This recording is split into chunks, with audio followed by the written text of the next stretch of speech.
Before ப்ரெஸ்ஸிங்கில் பார்த்தீங்கன்னா நீங்கள் 40 mm 45 mm நீங்கள் எவ்வளோ கேட்டாலும் நான் தெரிஞ்சு நீங்களும் அதை தெரிஞ்சுக்கணும். இந்த திக்னஸ் நான் எவ்வளோ கம்ப்ரஸ் பண்ணால் அந்தளவுக்கு திக்னஸில் குறையுங்கண்ணா. இது ஸ்ட்ரெயிட்டாக இருக்கக்கூடிய பேட் வந்து நம்ம ப்ரெஸ்ஸிங் பண்ண முடியும் போது நம்ம பெண்ட் பண்ண முடியும். நீங்கள் திக்னஸ் அதிகமாக கேட்டிங்கன்னா நான் ப்ரெஸ்ஸிங் கம்மியாக பண்ணுவேன். ஸோ எந்த அளவுக்கு ஹார்ட் ப்ரெஸ் பண்ணணும் அந்தளவுக்கு பேட்டோட லைஃப் டைம் சூப்பராக இருக்கும். Pressing very இம்பார்ட்டன்ட்ண்ணா.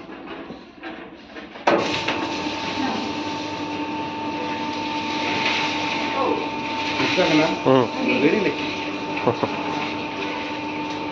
நீங்கள் எந்த பாயிண்ட் ஆஃப் இந்த பேட்டை நீங்கள் செலக்ட் பண்ணி தெரியாது பட் பில்லோ வைஸ் சொல்கிறேன். இது ரொம்ப நிலைச்சி உங்களுக்கு பர்ஃபார்ம் பண்ணிட்டு லைஃப் இருக்கக்கூடிய பேட் இது. ஓகே,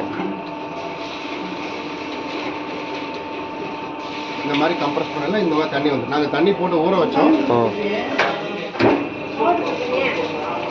தெரியுது எவ்வளோ கம்ப்ரஸ் இருக்கு.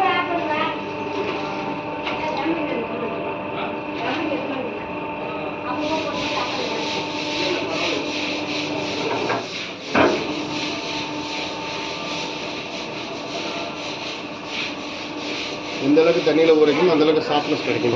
ப்ரெஸ்ஸிங் இந்த இதில் பெண்ட் பண்ணி பண்ண எவ்வளோ ப்ரெஸ்ஸாக பாருங்க. சரி.